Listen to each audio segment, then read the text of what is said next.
Want to say hello and good morning to our listeners from around the world. I want to welcome you to another edition of This Morning with Soulivity, broadcasting live from our studio right here in the nation's capital, Washington, D.C., and on KMET 1490 AM radio in Southern California.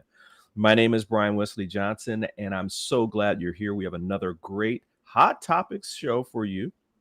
But I am joined today by some very, very special friends, amazing co-hosts, brilliant women, Tami Gaines and Candice Harper. Good morning to both of you. Good Good morning. morning. How has your week been, ladies? My week was really fun. I went on Wednesday night to a thing called a Twilight Tattoo on Fort Myers. What is Yeah, that? I think I told you guys how my so he does all the basically for the army, like he's the head of all of it. And so they do this event called the Twilight Tattoo, and it's really cool because they have like all these different middle schoolers come, and then they have groups of different army soldiers throughout the year. So there's a bunch of guys that are dressed like George Washington in their revolutionary costume. Oh, wow. Oh, You that's know, great. and then of course World War One, and I think Confederacy uniforms, or obviously the Union. And they come out and they talk about, like, they have a representative that looks like a historical figure in the army, and they Mhm. talk about it, and the army band plays music, and the army band is a banging band, like they're so good. Wow. And they actually fake shoot at you, which that part was That's awkward. yeah, but it was really Don't fun shoot because at me. right? It like scared the crap out of us.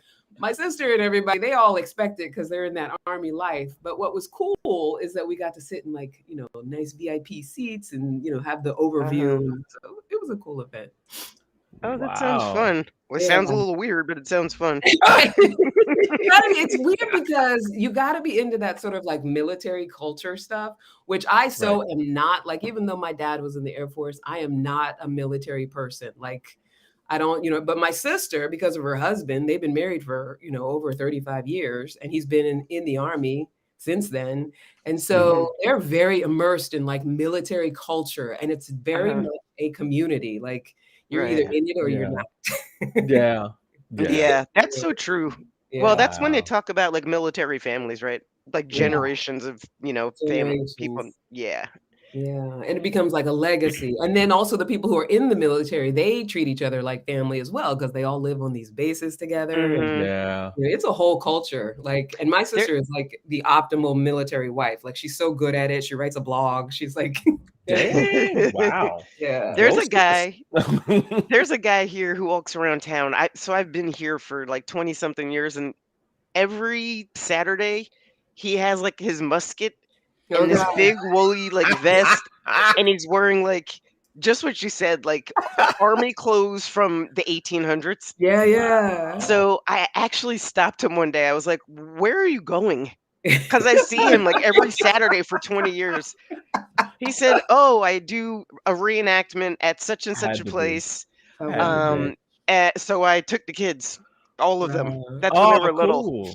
Yeah, no, we were like, these are adults. They really believe that they are these characters. Well, I mean, that's a whole culture too. That like Yeah, it is. war reenactment culture. Yeah, Mhm. that was crazy. I didn't. Yeah. I was uncomfortable.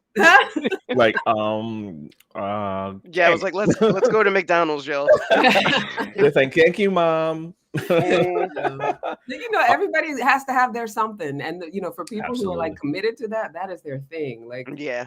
Oh, man. Well, I mean, it's kind of cool that we're talking about this since this is here in the United States, Memorial Day weekend.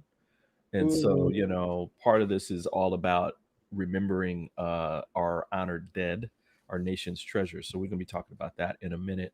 Tami, any special things that you did over the last few days? I had a chance to catch up. I got a really good life lesson, business lesson. I had asked a friend of mine to invest in one of my companies, and he did.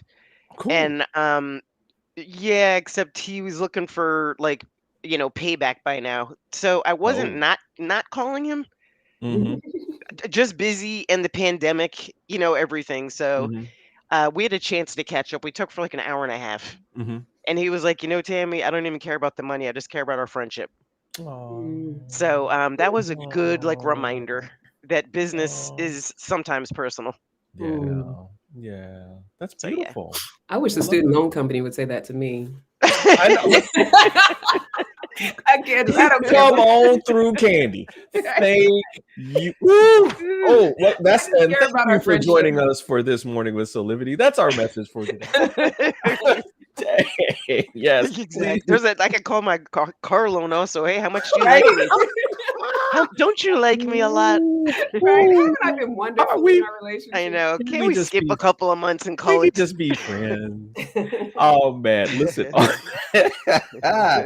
that note, we want to say to our audience, listen, as we're talking about different topics today, and listen, even when we're being crazy, we want to hear from you. We want to know your thoughts, your ideas. Just comment, just post to our streams on Facebook and YouTube, and we'll include you. Ladies, and so we got a lot of heavy topics today. Our first topic comes from here in the nation's capital, where last Saturday the NAACP Board of Directors issued a formal travel advisory for the state of Florida.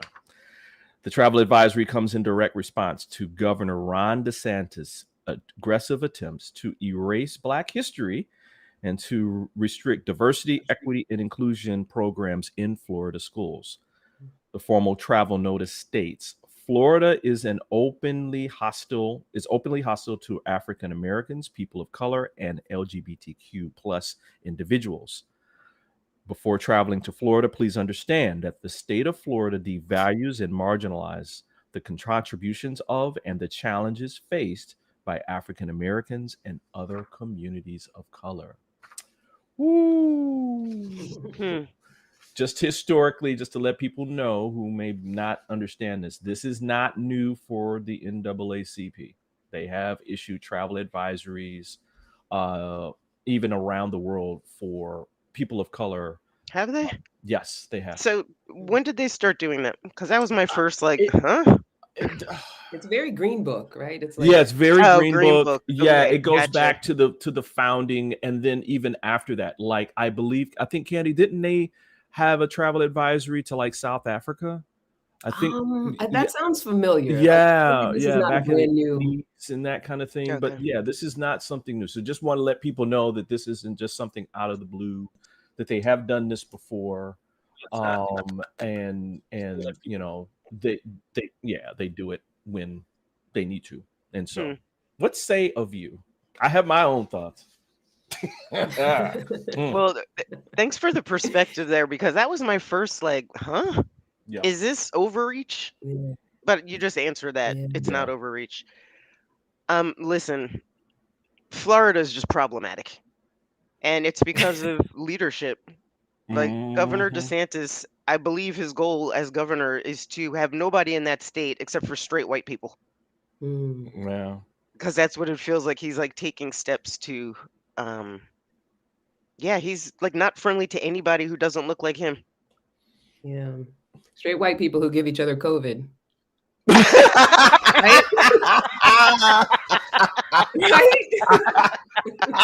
And thank you for listening to the mic is dropped and we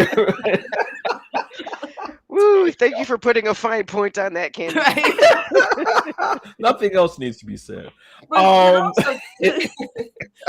But also too, it's almost like a dog whistle for like, Black people behaving, right? So what's been going on with the banning of things in schools and all of that, it's like saying, if you don't conform, if you don't assimilate and act like Black people, we want you to act like, it's not a safe place. So I think that's what the NAACP is responding to. Like, if you want to just go and be a person and do what you want to do and believe how you want to believe and think how you want to think, Florida is not a safe place for you. I have a lot of family that lives there, and they're older, much older Black folks who just want to go on about their business. Right. So if you're living there and you just want to go quietly about your business and you don't want to bother any white folk and you know how to behave in a certain way, you'd probably be okay. But I think that what the NAACP is saying is that it's a hostile place for us to progress and get educated, and, you know, have deeper conversations. And I think that's the part that I resonated with, right? Where it's this, if you're thinking about like relocating to Florida, and you are like, let's say you're married and you want to start a family and you're going to go down there, this is the environment that currently exists there. Yeah. You know, it's funny. I don't know if I ever told you guys this, but I actually tried to move to Florida. Oh, Not long ago, by the way. It was like 6 years ago. Because believe it or not, they do one thing right. They have a really good special needs program in South Florida. And it's less expensive. You know, there was just a million reasons. So I actually had to fight my ex to take the kids for like, wow. I don't know, 2 years. I'm so happy that didn't work out. Yeah.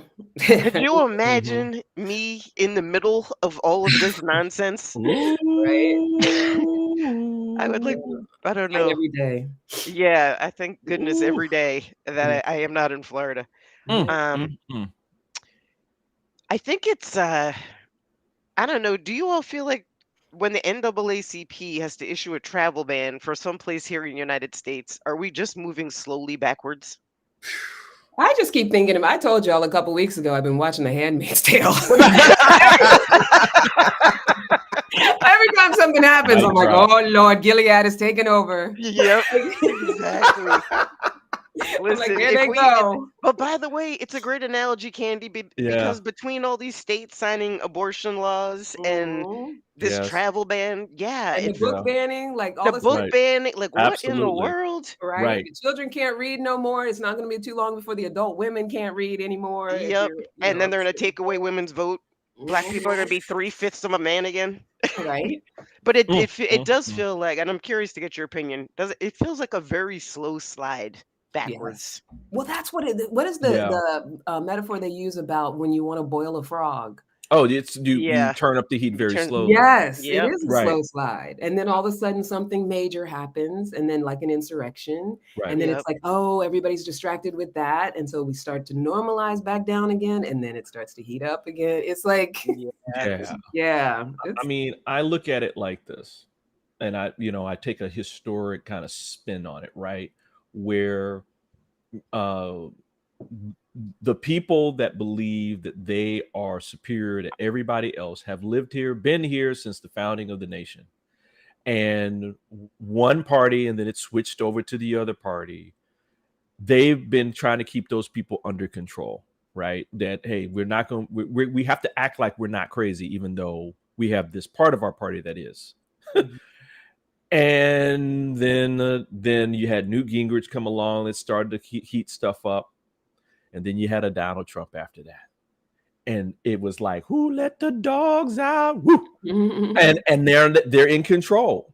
And so they're doing what they've always wanted to do, especially in the South, in terms of, rewriting history, putting forth, all the stories from the Civil War report. Civil War is about, agriculture or some BS like that.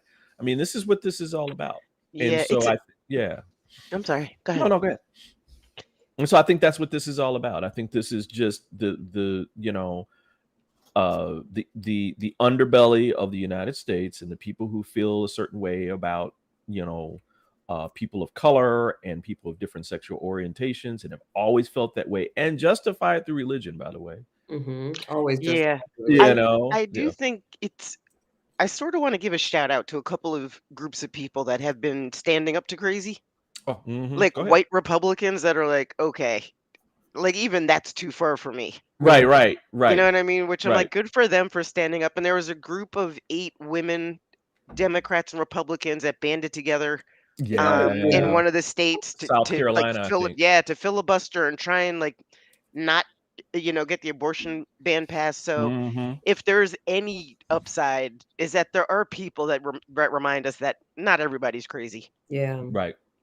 So will they stand up when we really need them to stand up? That's another question. Exactly. Well, we got a little bit more craziness to talk about. in the next segment From Florida. from Right. Florida. From Florida. And We're let's gonna just take- call it Florida Part 2. But we're going to take a very quick break, and we'll be back with more of This Morning with Soulivity. 6 years ago, when I started Soulivity, my vision was to support everyone in improving their life through the discovery of their passion and purpose, so they could become the best version of themselves, to battle fear and ignorance, and create a better world today. Get inspired to live your passion and purpose. Visit Soulivity.com now.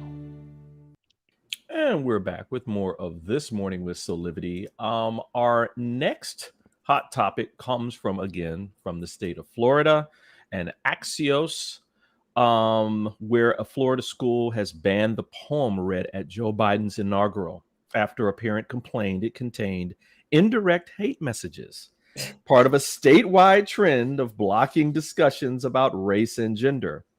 A parent of two students at the Bob Graham Educational Center in Miami Lakes challenged Amanda Gorman's The Hill We Climb and 4 other books in March, arguing they were not age appropriate. Bob Graham covers grades kindergarten through 8th.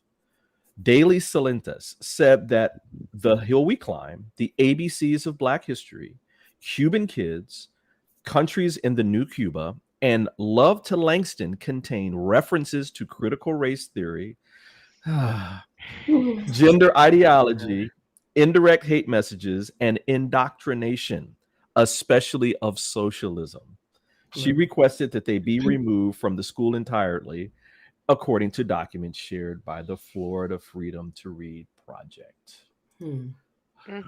Long sigh. I You can't, know, y'all. I can't. I want to who do I write a letter to? I'm going to write a letter. Just Can I- Xerox it and send it to all of them, girl. So they got part of that story wrong, Brian. They didn't ban the poem. They moved it from the little kid section Oh, to that's the right. middle school section. That's right. That's right. That's true. But still, Yeah. if it was strong enough to be read at the president's inauguration that the world was watching, Exactly. Little kids too. little kids too. Yeah. I don't know. It was totally inspiring, and little kids should be reading that. I just want to point out one thing before you say something, Candy. Mm-hmm. I don't know if either one of you actually saw the actual application. I'm going to try to find it. Was it written in crayon? Oh, that would have been a step up. Oh, wow. But I'll try to find it and show it to everybody. But go ahead, Candy. No, I was just thinking, how ashamed do you have to be of your history that you feel like your kids can't know about it? Like what true history is, right?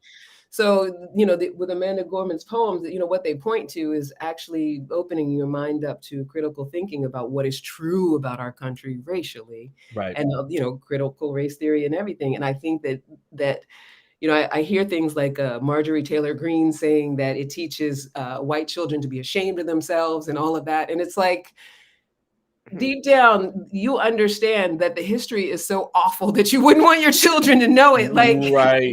I never thought about it that way. Right. Yeah, but That's a great point. Right? That's the sad part about it, is that they need to know it. They need to know it. It's okay that they understand that there's racial divide, because in order for it to change, or in order for us to have any sort of shifts or have a world where no one has to be ashamed. Do you know, in her application, she said that the poem was written by Oprah Winfrey? Boom. Here we go. This sounds like, do you guys remember, Here, I'm trying to share it. Here we go.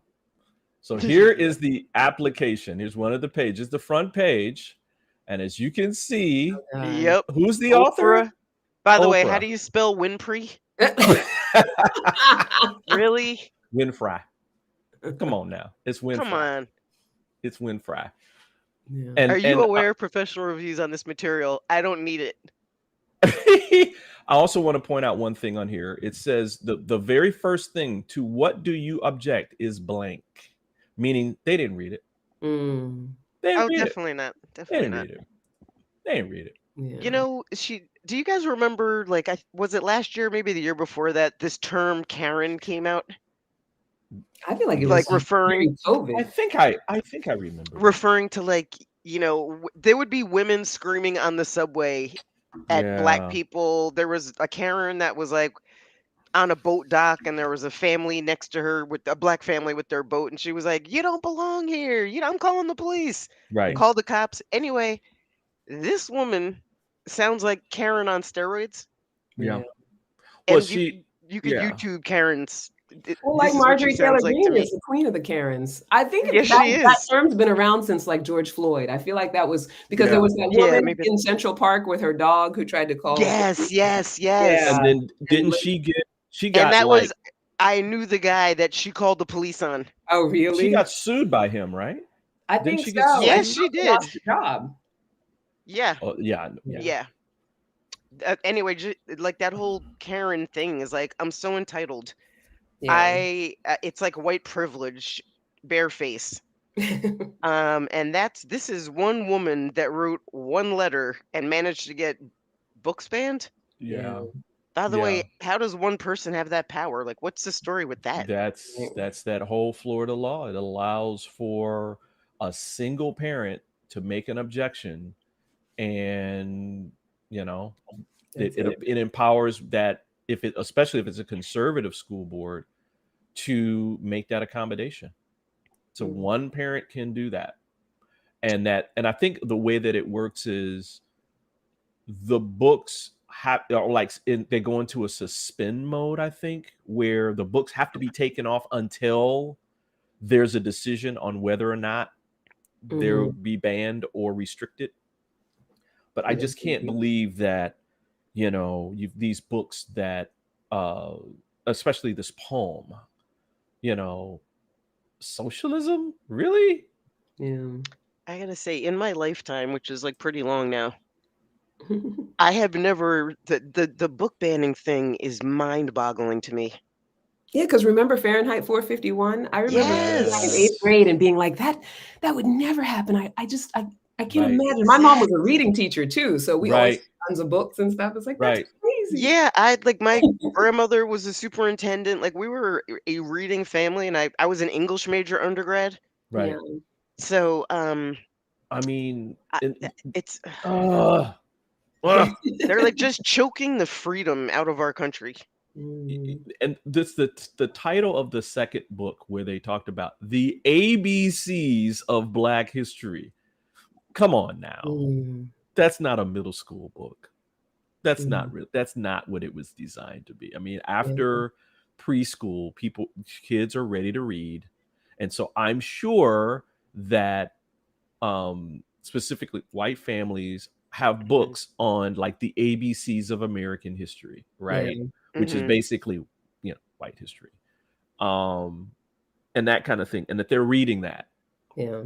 right? They know who George Washington is. They know who Thomas Jefferson is, right? But what about,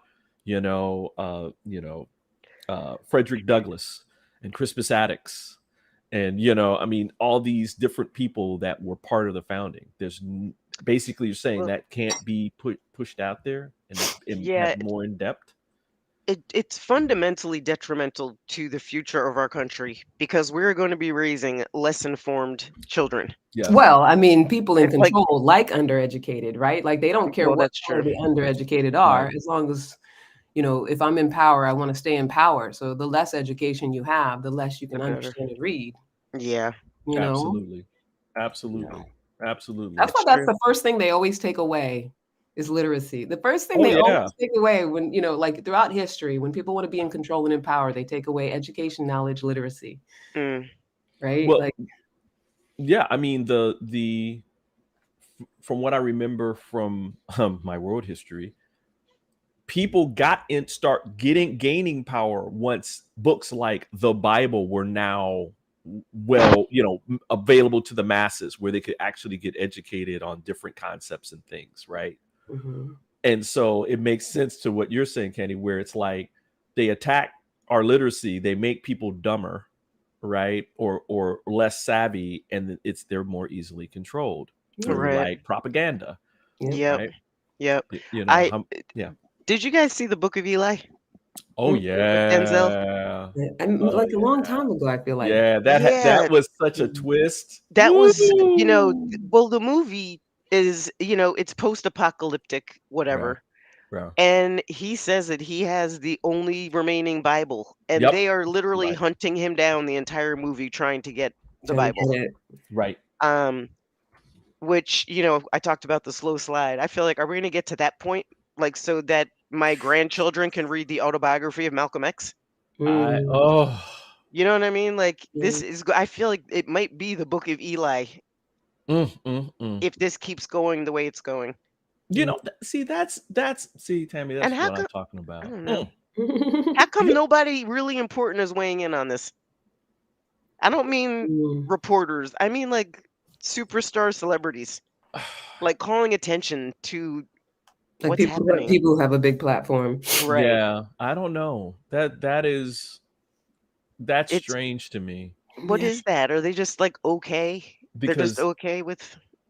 I don't think a Sidney Poitier or a Hera Belafonte or, I mean, we're about to talk about Tina Turner or some other folks would just have stood around Right. not saying anything. They'd be in Florida, Right. Mm. Right, exactly. like They would have protesting in the street. absolutely. Absolutely. I just come on, y'all. Come on, this Right. generation. Well, it's like how far does something have to go before people start to take it seriously? It's a slow boil. They're Yep. like, oh, it's just Yep. Florida. Florida's always like It's that. just, I know. It's a long Florida's time. just. They And should then, take Ron DeSantis and succeed. Just see it come to the right? U.S. That's funny. But I Um, don't know. I think yeah, he's DeSantis is doing exactly what he intended to do, which is show the country that he's the one to vote for right, if you want a whitewash nation. right, Mhm. right, So he's right. like mission accomplished. He's Mm, doing like mm, mm. bananas stuff. Yeah. Mm. Why don't we make a turn and bring some happiness, but in a little bit of a mournful way. Our next topic comes from iNews and the country of Switzerland, where the world continues to mourn the death of Tina Turner. The unstoppable singer and stage performer who teamed up with husband Ike Turner for a dynamic run of hit records and live shows from the 1960s and 70s, and survived her horrifying marriage to triumph in middle age with the chart-topping "What's Love Got to Do with It." She was 83. Here's just a few of her many accomplishments, y'all. Woo! She sold more than 150 million records worldwide. She won 12 Grammys. She's one of, I think, either one of or the only person, one of the few that have been inducted into the Rock and Roll Hall of Fame twice. Once in 1991 with Ike, and then on her own in 2021. She was honored at the Kennedy Center in 2005 with Beyonce and Oprah amongst those who were praising her. And her life became the basis for a great film, Broadway musical, and an HBO documentary in 2021 that she called her Public Farewell. Woo! Tina, there will never be another. Mm-mm. There will never be another. Yeah. Missing you already, girl. Missing you already. Yeah, but her Oh music man. will live on Yeah. forever. Yeah. What you guys have any specific memories of how she touched your lives? I know I have. I just remember being a little girl and like whenever you'd see her on TV, because it's not like, you couldn't get videos on demand back then. Right. But Right, exactly. seeing her on TV, and my parents had an album, and whenever she would play, just instantly going into performance mode and trying to do like what she does, like that dancing and how she was always so energetic and frenetic and Yeah. stuff. Yeah. And just being little, and me and my little sister trying to do big wheels keep on turning and Proud Mary. trying to do the dance and wearing my mom's wigs and like We're gonna talk about Mary now. right? Yeah, she always like she's been a staple in my music echelon my entire life. Wow. Yeah, I think probably for all of us. Like she was definitely a staple in my family also. But I connect with Tina Turner on a completely different level, which is as a woman. A woman that was in an abusive relationship, There's like that. not to that level, but the fact Yeah. that she redefined who she was and how she was going to show up when she was like 40 Yeah. is basically my Yeah. story. Like we literally have the same story. Mm. So I was sad, like really sad, but also really grateful that she was such a fantastic role model for hope, Yeah. Yeah. like what's possible. I thought she A- was amazing.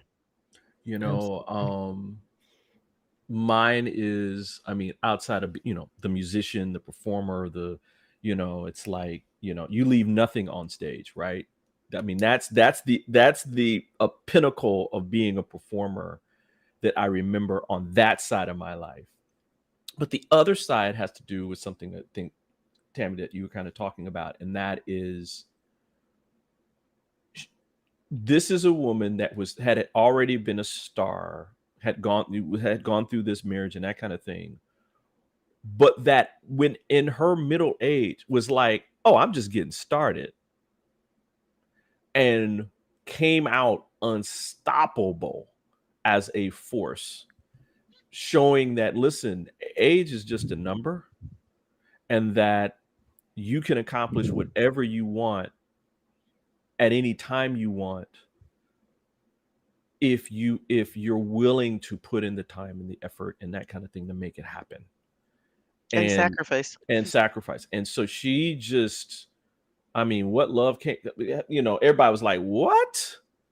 And then I remember, what was it?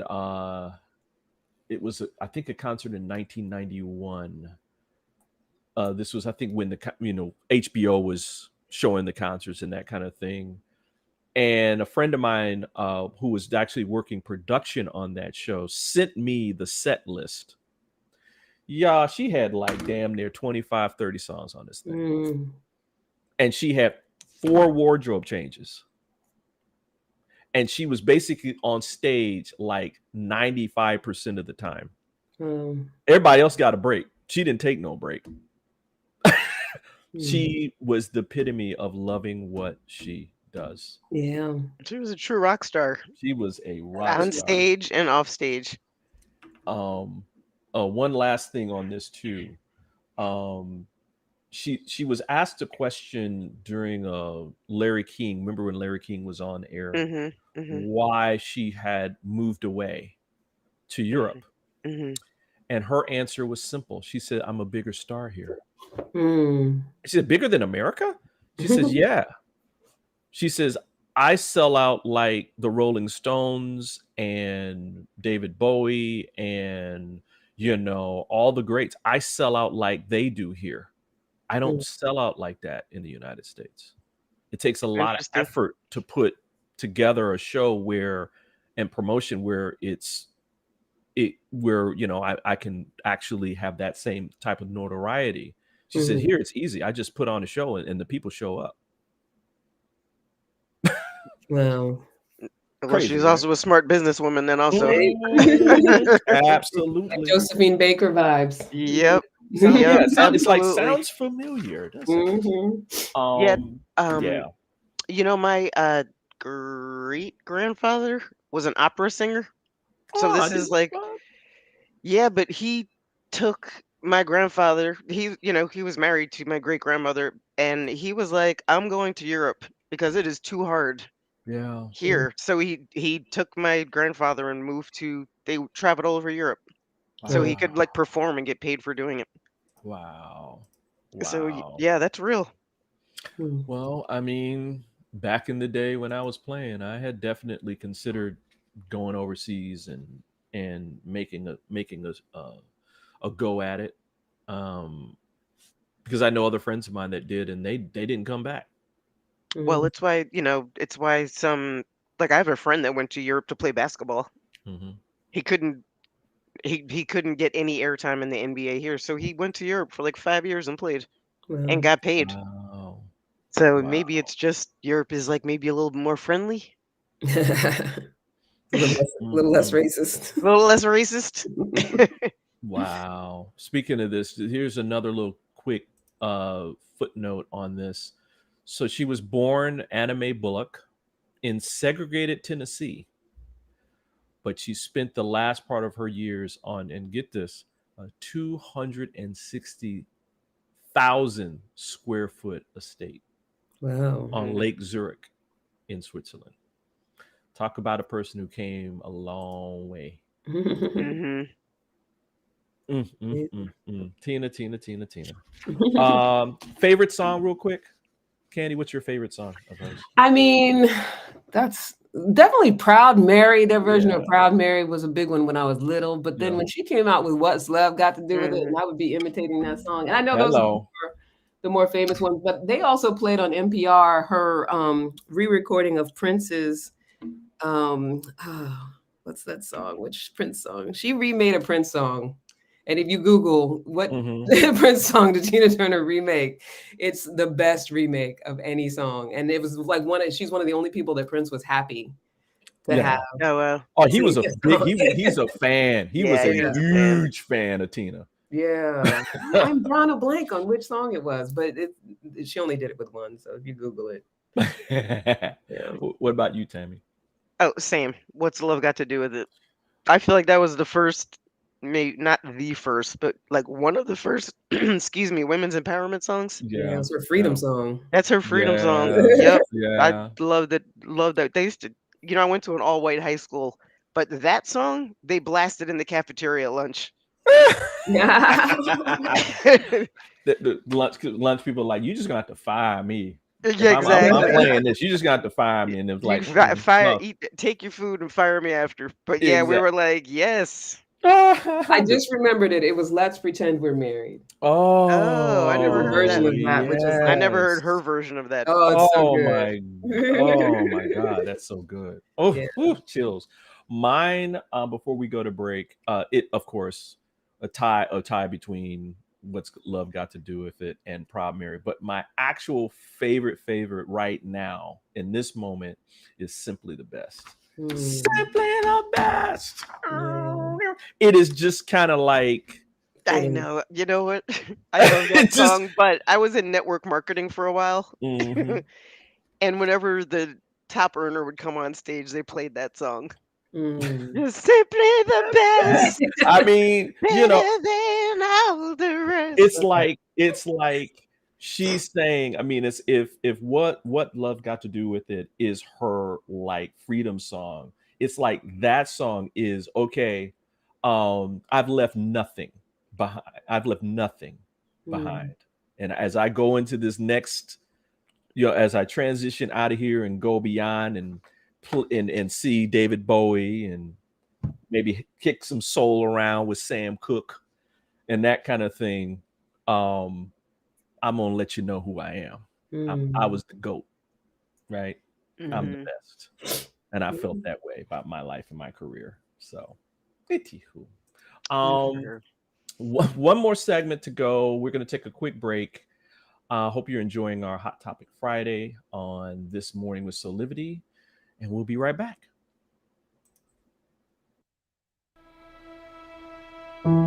Have you ever asked the question,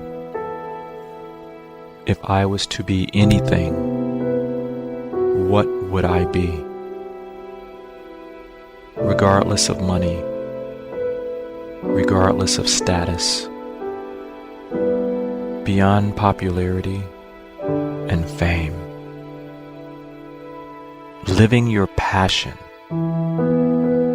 feeling your life has purpose. Soulivity is a space to nurture that which lives in all of us. A place where work can become play, and doing what we love creates the dreams of a lifetime.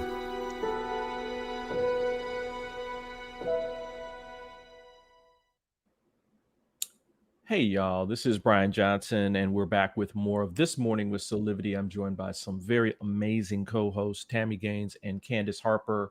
This is our Hot Topic show, and our last topic for the day comes from here in the United States.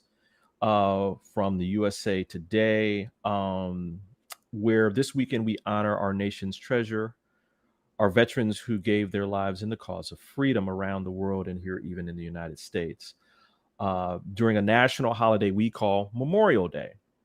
Now, Memorial Day isn't just about a long weekend road trip, backyard barbecue, or sales. The real meaning of the nation's holiday is much more somber. Memorial Day was declared a national holiday through an act of Congress in 1971, and its roots date back to the Civil War era, according to the U.S. Department of Veterans Affairs. And here's why I want to make sure that we talked about this today, because I think a lot of people don't know this part of the history of Memorial Day.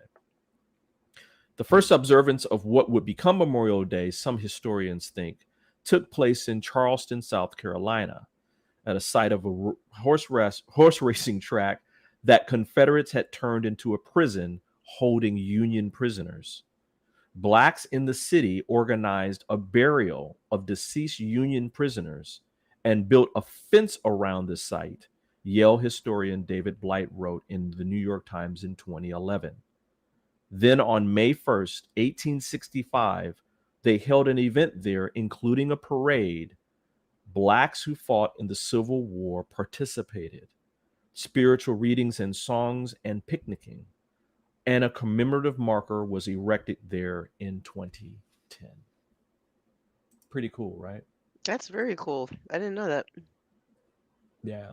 So the origins of Memorial Day date back to the honoring of Union prisoners, but that was put in place by the Black veterans of that war.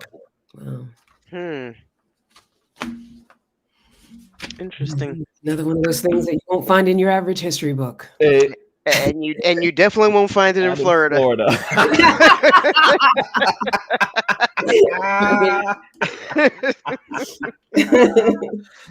Dude, they're gonna say, "Oh no, that happened in Miami. Don't you remember?" Yeah, exactly. Poor Miami. Oh my gosh. Any special plans that you guys are gonna have for the weekend at all? I mean, American holidays, even the ones that are as meaningful as Memorial Day, is just another excuse to eat too much. Damn, you ain't never lied. Right. So that's probably what's going to happen in our house is eating too much. And y'all candy can burn. Ooh, I'm shoot. Whenever you make that mac and cheese and put that on social media, I'm like, I feel like I want to be like, Candy. Well, the sad part about it is I don't know how to cook for a small number of people. So when I do cook it, we always have like a lot. So Tami, see, that's fine with us, right?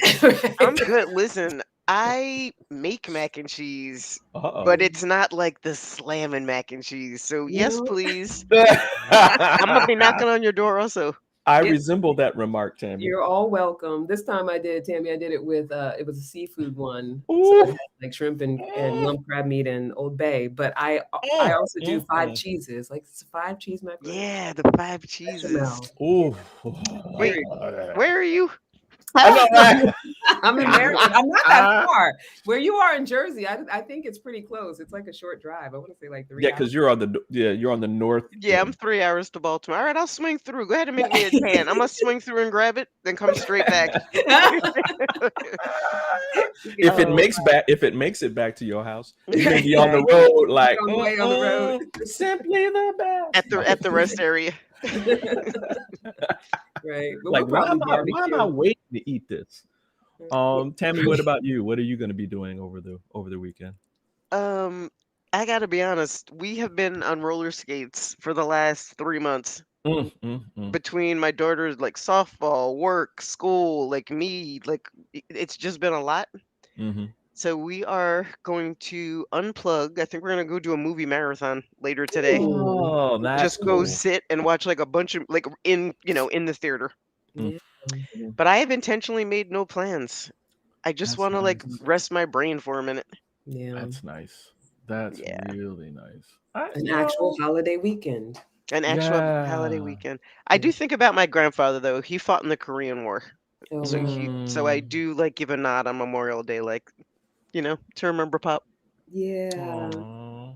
I have an uncle. My uncle Butch fought in Vietnam. Mhm. Mm. Yeah, he didn't die in Vietnam. He actually died from alcoholism after coming back from Vietnam, but still Why very does that feel like a Mel Brooks movie? right? Mel, Oh my God. we Or got a Stanley deal for you. Kubrick or who did was Stanley Kubrick Full Metal Jacket? Oh yeah. I think, Yes. yeah, Yes. he had one of those, the Vietnam vets coming back. A lot of them had addictions and Absolutely. Did you dementia. see yesterday, Candy, where and Brian, Mhm. down in DC, bipartisan veterans that are in Congress, they were hand washing the Vietnam Veterans Memorial Oh in DC. Wow. wow. Yeah. Bipartisan, like, and they were all veterans. And I think he said there's 3 remaining Vietnam veterans still in Congress Mm, that serve Yeah. in Congress. wow. Yeah. So that Wow. I thought that was really nice. Yeah, it is. What are you doing, Brian? You know, I think like you, Tammy, I think I'm gonna do a shout out to my ancestors that fought. I had always kind of wondered why when I was younger, why I had like partially the desire to serve. And what I found out through ancestry.com and all that, that people specifically on my grandmother's side of the family date back to the Civil War. So I had my great grandfather and his brother served in the Civil War, and then her uncles served in World War II, and then my uncle served in Vietnam. Mm. Actually, one of the uncles also served in Korea, and so there's a long history there. And so I just wanted to take some time to honor. Maybe I'll go out to Arlington, just Mm. kind of walk around and kind of pay homage to them. Can anybody go to Arlington? Yeah, Yeah, you can that's walk open. around. Oh, I didn't know that. I That's mean, it's open. sort of like, do I want to go walk around a cemetery? I don't know, It's but beautiful. Yeah. it always looks so beautiful from the pictures. Yeah, it is. Absolutely. It is gorgeous. It's sits up on a hill. You can look down into Washington D.C. Yeah. I think if anybody's here or that kind of thing, I think any of the memorials on the National Mall are appropriate from Vietnam to Korea to um, the World War II memorial, Mhm. which is really spectacular too. Mhm. My parents actually got married in the chapel on Arlington. Oh Really? Yep, it's a wow! military chapel. It's like right outside the gates, and you can see Arlington from it. But Yeah, I don't know if they still do weddings there because I know that they did obviously with the wars and the decades since they do a lot of funerals there. yeah. Oh yeah. And that's where my friend's father, who was a colonel, he just a couple weeks ago was eulogized at that chapel. But yeah, Mhm. that's where my parents got Oh, married. interesting. Wow. Yeah, That's the pretty cool. 68. I Yeah. need to make a trip down. We're still doing the college tour, so I wanted to put DC on my Oh daughter's radar. yeah, Yeah, yeah. yeah. So I maybe we'll mean, visit Life when we is come down. busy. absolutely. It's beautiful. I did go to an event there, like maybe 3 years ago. In the the big hall there where they have all the different uniforms of the military and that kind of thing. But definitely, Tammy. It's a must see. It's a Mm. must see. Yeah, But yeah, I I mean, never yeah, made it to the African American Museum.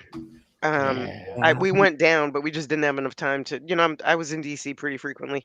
yeah. But yeah, I didn't know it was public, so I'm gonna put that on my list. Cool. I would like to see that. Yeah, but we're probably just gonna, Saturday is. I think we got a picnic that we're gonna go to. I don't know what we're gonna do after that. I think Sasha's dad is gonna be in town, so we'll probably do something with him before he goes back Hmm. to Jamaica Island. Hmm. Bagwan Pop.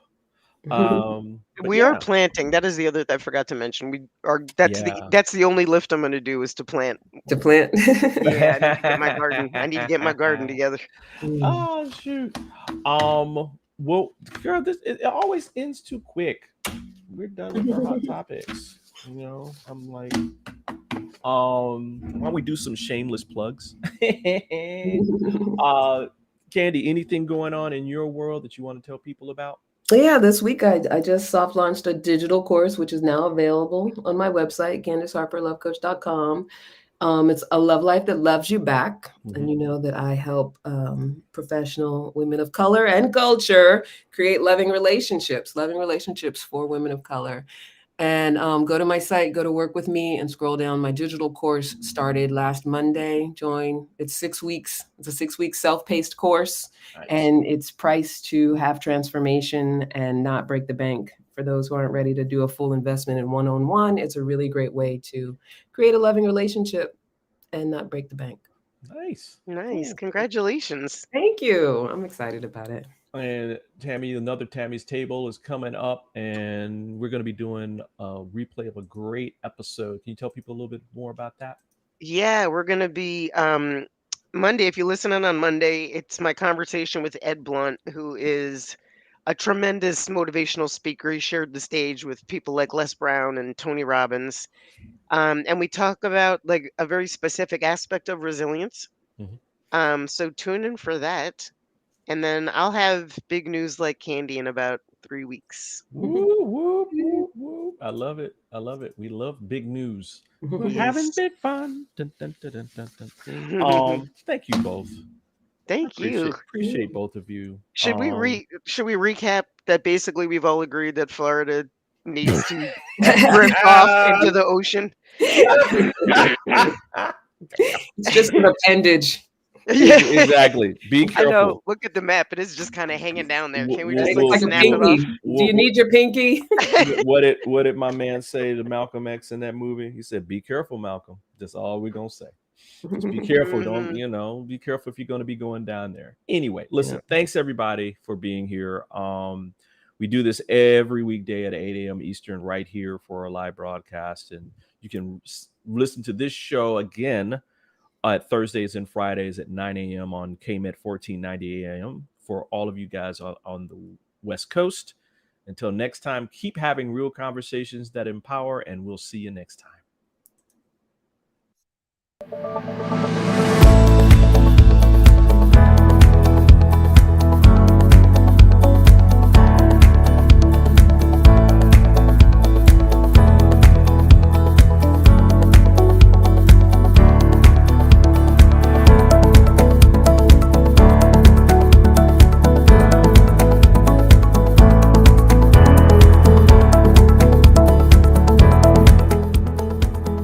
This work is subject to copyright owned by Affinity Global LLC.